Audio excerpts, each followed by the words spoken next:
Due to large-scale irreversible losses of weapons and military equipment, Russia has begun mass decommissioning of obsolete combat vehicles, in particular T-62 tanks. This was reported by the Main Intelligence Directorate of the Ministry of Defense of Ukraine. The department noted that amid the depletion of reserves of equipment from the 1970s, the command of the Russian armed forces began to actively return even older models to service, namely T-62 tanks.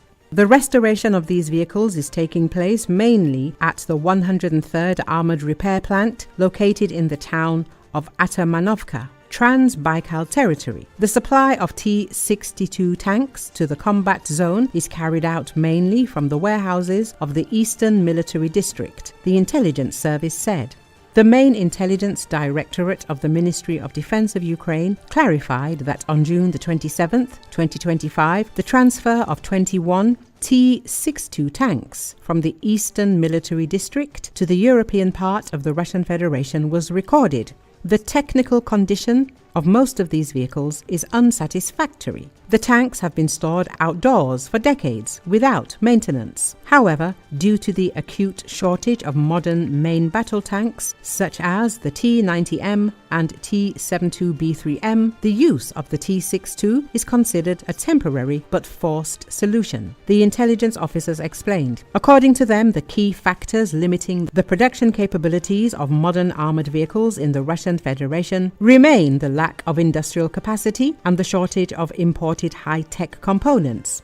In practice, T-62s are used not only as active combat units but also as stationary firing points to strengthen defensive positions. The Main Intelligence Directorate of the Ministry of Defense of Ukraine added, "So the Kremlin cannot ignore the colossal and irreparable losses in the war against Ukraine. Against this background, Russia is increasingly resorting to the mass decommissioning of obsolete combat vehicles. The technical condition of most of these vehicles is unsatisfactory. The tanks have been stored in the open air for decades without maintenance. However, due to the acute shortage of modern main battle tanks, such as the T-90M and T-72B3M, the use of the T-62 is considered a temporary but forced solution."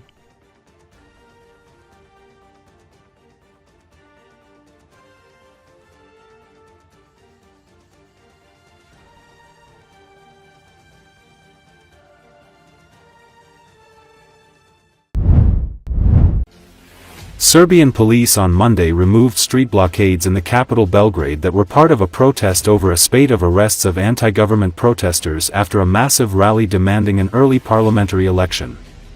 According to Associated Press, police dismantled metal fences and moved garbage containers blocking traffic in Belgrade's Zemun district, while several dozen protesters raised their hands in the air and chanted anti-government slogans.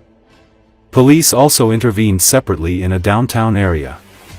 The blockades are part of persistent dissent against the government of populist President Aleksandar Vučić that started after a train station canopy collapsed in November, killing 16 people. Thousands of demonstrators halted traffic at various locations in Belgrade and elsewhere throughout the country on Sunday evening, including a key bridge over the Sava River in the capital. Police removed those blockades early on Monday. Protesters have demanded justice for the victims of the canopy collapse in the northern city of Novi Sad on November 1, which many in Serbia blame on corruption-fueled negligence in state infrastructure projects.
Govore srpski svi, ste Srbi?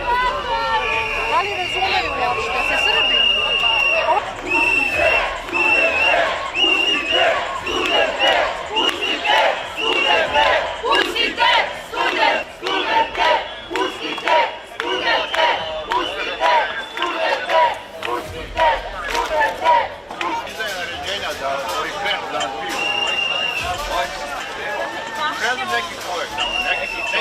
Došla sam prvo za sebe, kao građanin, kao profesor, kao majka, kao građanin ove zemlje, znači da se očistimo od svog zla, od taloga, da prodišemo, da progledamo, da bude pravda za sve.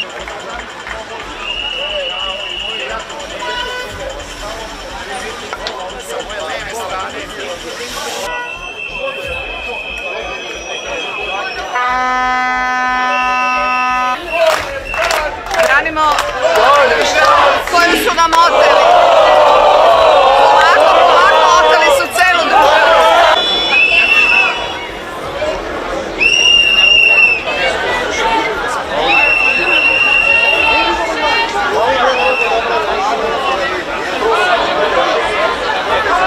Mirni protesti i to je to.